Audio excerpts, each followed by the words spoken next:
Tinutukan ng hindi pa nakilalang barko ng China, ang isang barko ng Bureau of Fisheries and Aquatic Resources, gamit ang high-intensity laser sa West Philippine Sea noong nakaraang linggo.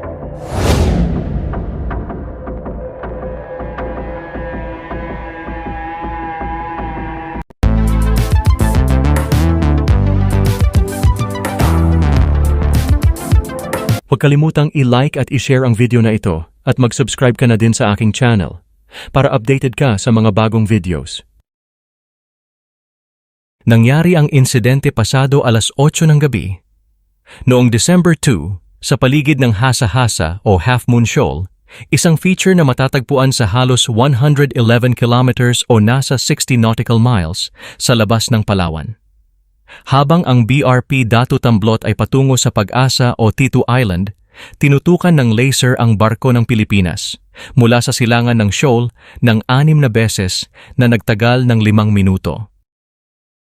Ang mga tripulante sa kasamang barko ng BFAR na BRP Datu Matanam Taradapit ay nag-record ng insidente gamit ang night vision camera.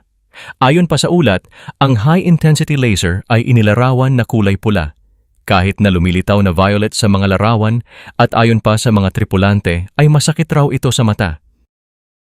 Ayon kay Dr. Chester Cabalsa, security analyst, maaaring tinitimbang raw ng mabuti ng Pilipinas ang sitwasyon at tamang panahon para magamit ang Mutual Defense Treaty. May parating din raw na bagong administrasyon, ito ang pagbabalik ni President-elect Trump. Tingnan raw natin kung babasagin ni Trump ang boses para mapaigting ang Mutual Defense Treaty.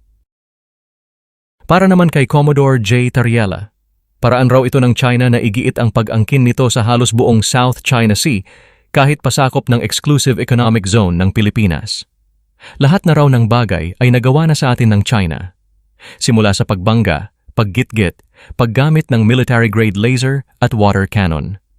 Pero hindi raw sila lalampas sa linya na maaring humantong sa gyera. Ayon sa BFAR, nakapatay ang AIS o Automatic Identification System ng Chinese vessel, kaya hindi makuha ang detalya nito.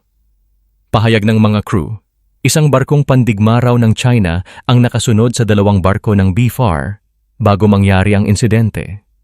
Delikado at posibleng maging sanhi ng pansamantalang pagkabulag sa mga tripulante ang itinutok na laser.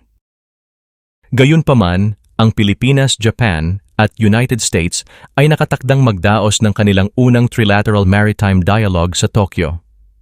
Sinabi ng Ministry of Foreign Affairs, MOFA, ng Japan na tatalakayin ng 3 bansa ang sitwasyon sa rehiyon kabilang ang South China Sea, tatalakayin ang mga inisyatiba sa hinaharap at malawakang pagpapalitan ng mga opinyon upang maisakatuparan ang kooperasyon sa larangan ng dagat.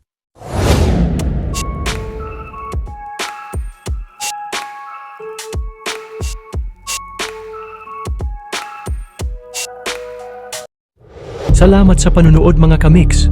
Ako ay mag-iiwan sa inyo ng katagang alamin natin ngayon, wag nang ipagpabukas. Kung ayaw mong batukan kita. Biro lamang. Ingat mga kamiks, sa susunod na video na ulit.